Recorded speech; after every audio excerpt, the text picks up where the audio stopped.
For you that have not seen me before, just very briefly, let me just tell you my story. I grew up in Idaho, farm country, southwest corner of Idaho. In fact, my father still lives on the old homestead where I grew up. He'll be 89 his next birthday, still hasn't retired. I'm proud of my dad. He's never been ill, he's really something. I'm trying to get him to retire this year, 88. I'm telling my father, what a good year to retire when you're 88. And he says, hey, talk to me in 10 years, right? I might be ready. But anyway, I went to high school, I graduated. I went to college 1 year. Halfway through my second year of college, I decided I was smart enough, so I quit. One of my major mistakes. I should have stayed in school.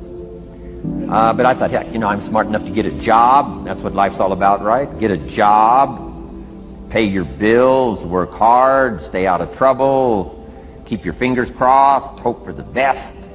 And I figured I was at least prepared to do that. So I quit college and went to work. A little while later, got married, got my little family going, and I'm out there doing what I thought was the best I could. But about age 25, I'm starting to struggle. I've purchased a little more than I can conveniently pay for on time. And the creditors are starting to call saying, hey, you told us the check was in the mail. What's the deal? And I'm getting embarrassed by that. I'm also embarrassed, big mouth me, with all the fancy promises I made to get married. I'm way behind on those promises. And I'm getting discouraged, wondering what to do. And I thought, well, maybe I should go back to school. Right? 1 year of college, pretty short on an application. But, tough to go back to school, right? Especially when you got your family going. Time to stay is when you're there. So I discounted that. I thought, well, if I, had my own business, that would be the way to go. But, I'm short on money. Too much month at the end of the money. If you've ever been there, that's where I was, age 25. So I had to discount that, and I'm discouraged, wondering, where do I go from here? And then the miracle happened for me. Good fortune came my way. And who can explain good fortune? I don't know. Remarkable things that happen to you at a particular time. Sometimes it's just unexplainable how those things happen. One of my friends says, well, hey, things don't just happen. Things happen just. Another good note for your notes. Things don't just happen. Things happen just. And maybe that's it. I don't know. I'm an amateur on life, I guess, like most of us are, trying to figure it out, how to make it valuable. But I was ready. And my good fortune was, at age 25, I met a very wealthy man. His name was Mr. Schoaf, Mr. Earl Schoaf. A friend of mine had gone to work for him, and he started telling me about this man. He said, you got to meet this man I've gone to work for. He's wealthy, but he's easy to talk to. And he's got a unique philosophy of life. And the more he kept talking about this man, I thought, well, I've got to meet this man. So sure enough, shortly after that, I had a chance to meet this remarkable wealthy man, and I was impressed. He was wealthy. Sure enough, he was easy to talk to. I was so intrigued, within a few minutes, I said to myself, if I could be like him, farm boy from Idaho, if I could be like him, I'd give anything. And then I thought, if I could just get around somebody like him, and if he would teach me what to do, I would be willing to learn. I'm coachable. And that was my good fortune. A few months later, this wealthy man that I met, Mr. Schoaf, took a liking to me, hired me, gave me a job. I went to work for him. And I spent the next 5 years in his employ. And then, unfortunately, he died at the end of that period, at age 49. His last 5 years, but the first 5 years of my new life, I got to spend with this remarkable man, and my dream came true. He coached me, he taught me. He taught me the books to read. He taught me the disciplines. He taught me the changes to make in my language and personality. And the things he shared with me during that 5 years literally changed my life, turned my life around, changed my income, changed my bank account, changed my future, changed everything. I've never been the same since that unique experience.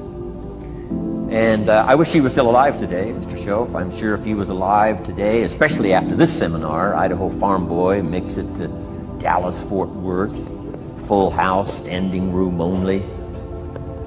Pretty awesome. I'm sure if he was alive, I'd be calling him today saying, you won't believe what's happening to me. I've had a chance now to share with other people what you shared with me. But anyway, how I got here. 30 plus years ago, I was living in Beverly Hills, California. And one day a friend of mine, businessman friend, said, Jim, I'd like to have you come and share your story with my service club that I belong to, the Rotary Club. He said, I know your story, Idaho farm boy makes it to Beverly Hills. But he said, I think my club members would love to hear your story. He said, if I arranged one of our breakfast meetings, would you come tell your story? Just share a few thoughts. I said, okay. So I agreed to go give this breakfast talk. And guess what? They liked it. And my telephone rang. I got another call saying, we heard you've given your story and shared some ideas. Would you come talk to our club? First thing I know, I'm starting to devote a piece of my business time to giving these talks. And then one day, a businessman who'd heard my talk, I think 2 or 3 times, approached me and said, would you come and share that story and some thoughts with my management and salespeople? So I got this little company going.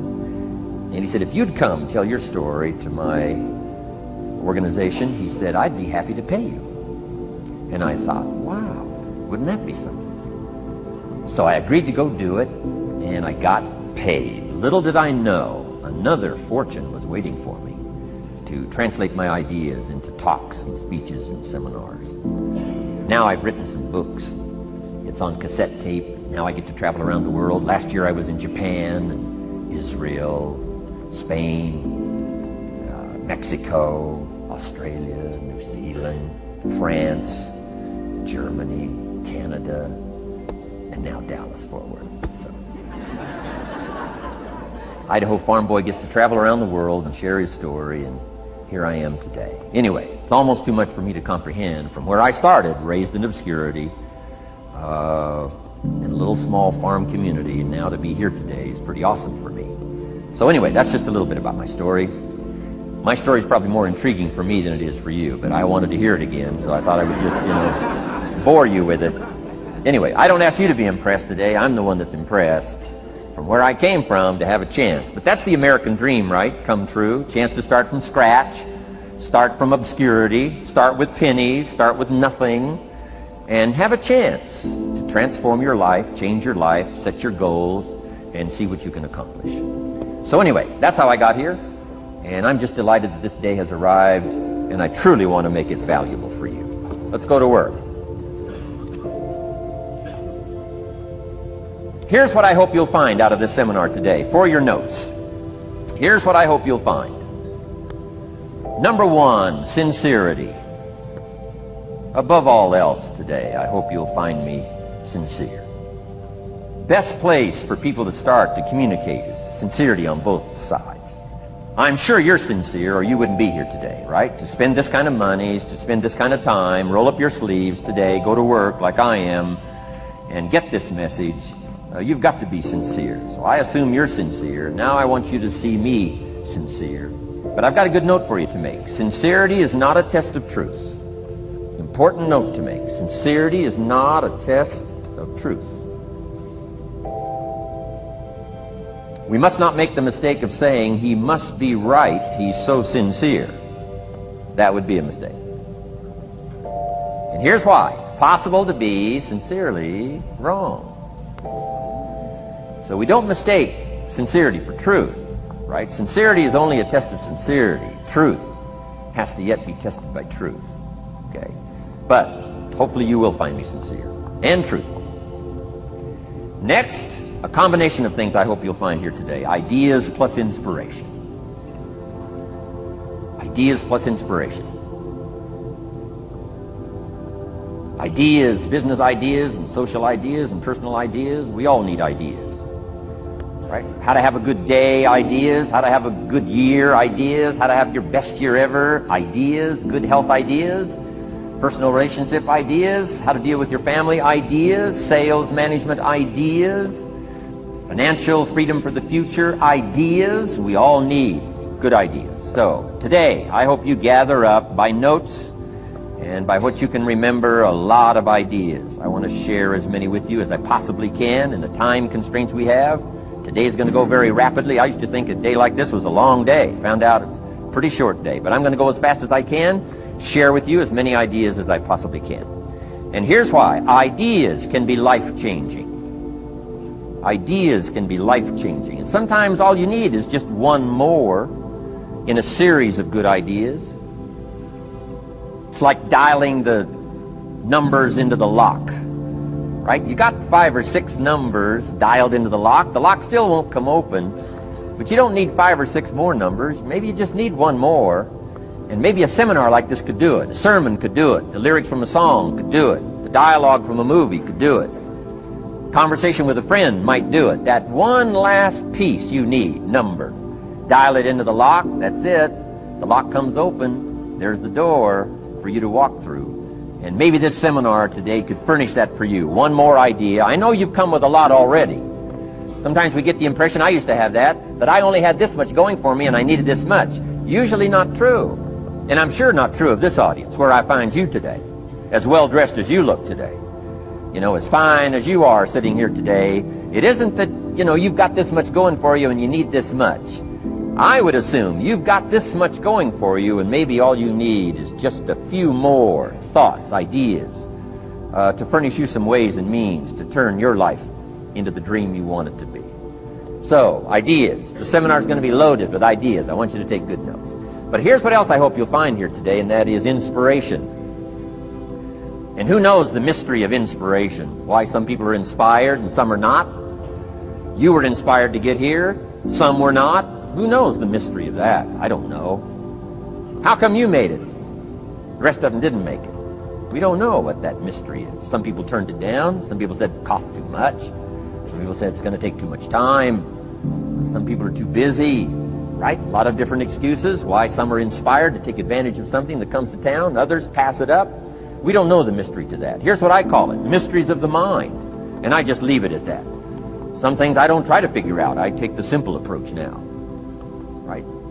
Some people do and some people don't. I mean, that's about as profound as my philosophy is.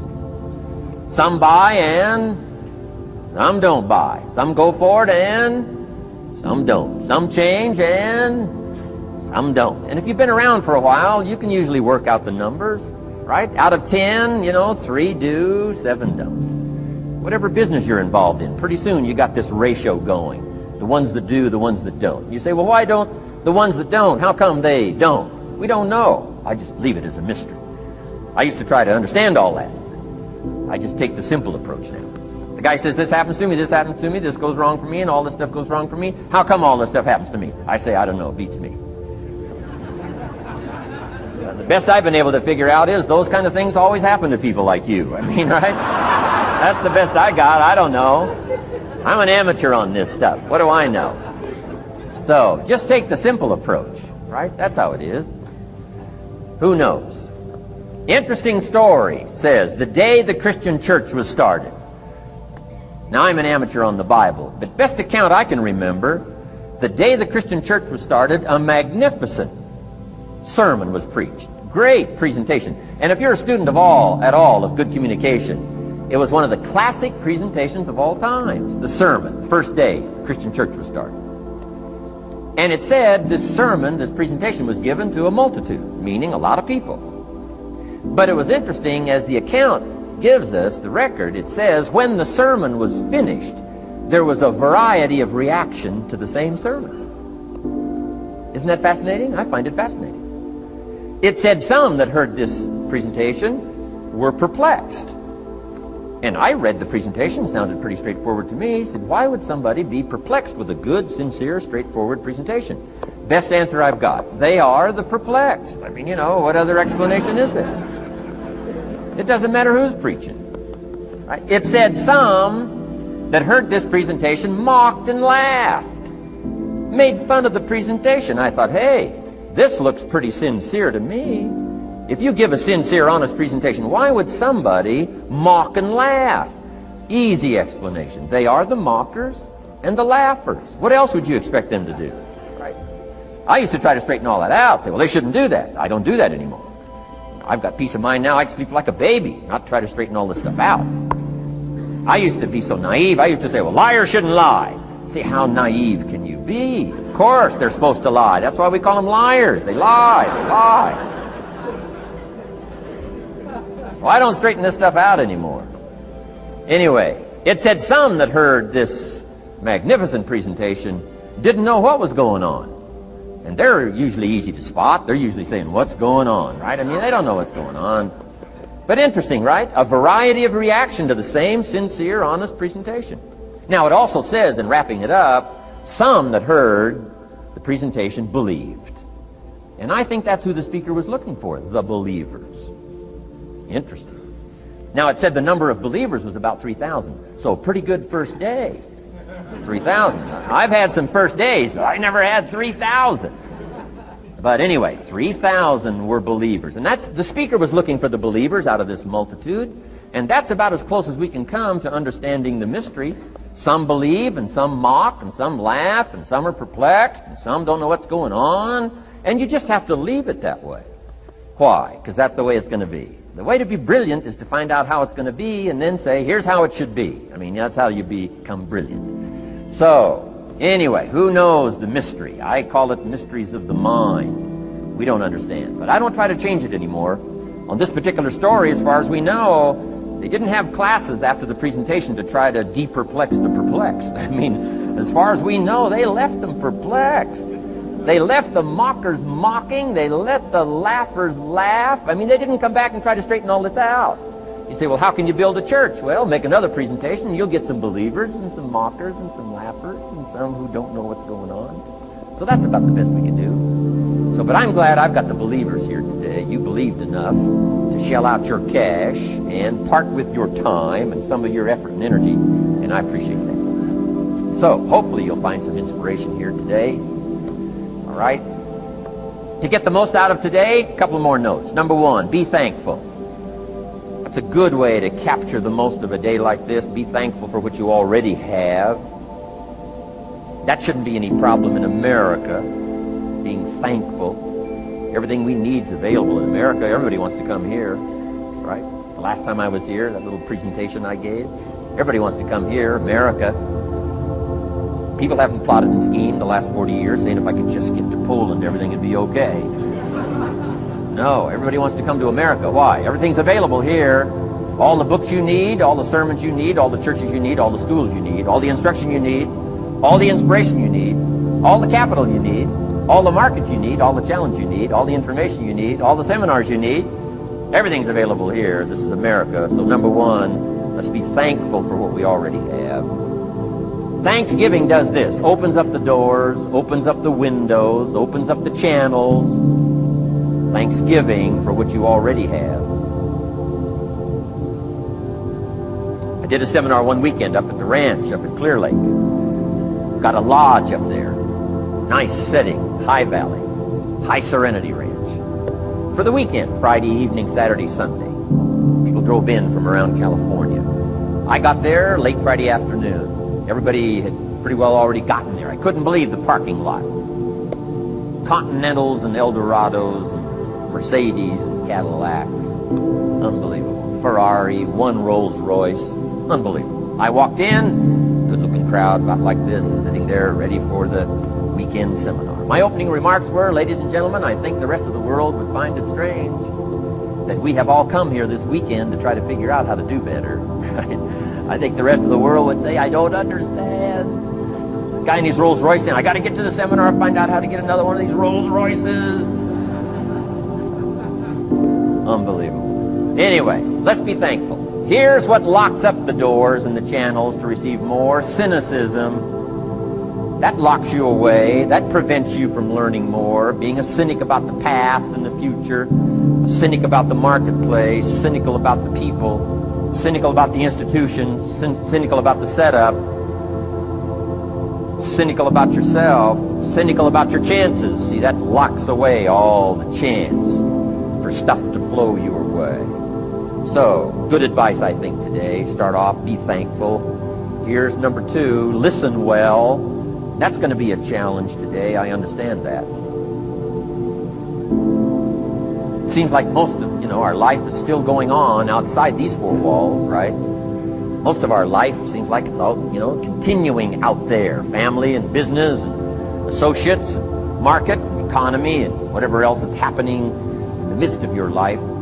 And to sort of, pull your attention from what's going on out there and put it in here for just a few hours, I know is a challenge. But do the best you can, listen well. Here's the last one, take good notes.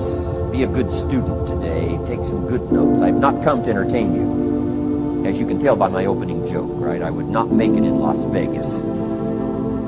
So we don't have a dog and pony show today, no entertainment. But I do have some ideas. Take some good notes. Somebody showed me the other day notes that they took about 21 years ago, attending one of my seminars out in Los Angeles. He said, I still use these notes I took 21 years ago to help me in my business, relationship with my family. So I'd like to have these notes that you take today become that valuable for you. Then it would be worth me making the investment to come and spend a portion of my life, my time, my energy here. And I want this investment I'm making here today to pay off. One of the ways it can pay off for me is for you to take good notes and then go away and use whatever makes sense. Because what I feast on coming back around is the stories out of this audience today. Sure enough, 6 weeks from now, 6 months from now, 6 years from now, somebody's going to, by phone, by letter, by personal contact, walk up to me and say, the things you shared that day got me thinking. And I started making some changes, and let me tell you what's happened to my business, let me tell you what's happened to my sales career, let me tell you what's happened to my relationship with my family. See, that'll make it worth it for me. Not the money, the return, something you can't buy with money. If somebody says, thank you for touching my life and taking the time to make the investment. And that's what I'm all about. So if you'll become a good student today. And here's the last note. Don't be a follower, be a student. You'll be happy to know today we haven't come seeking disciples. We've got no movement for you to join. I'm just here to share some of my experiences, good ideas best I can. But I think that's good advice. Don't be a follower, be a student, right? Take advice but not orders. Take information, but don't let somebody, order your life. Make sure what you do is the product of your own conclusion. Excellent note to make. Make sure what you do is the product of your own conclusion. Not to do what someone else says. Take what someone else says, process it, think about it, ponder it. If it makes you wonder, if it makes you think, then it's valuable. Then when you go take action, make sure that the action is not what somebody told you to do. Make sure the action is the product of your own conclusion. If you'll follow just a little bit of those simple guidelines, telling you the learning process can be speedy, swift, powerful. Your learning curve can go up, and then applying it to your business, your life, your family, conversations, equities of all kinds. You'll find some progress like I did that first 5 years when I met a teacher willing to share with me, turn my life around. Progress I couldn't believe happened for me.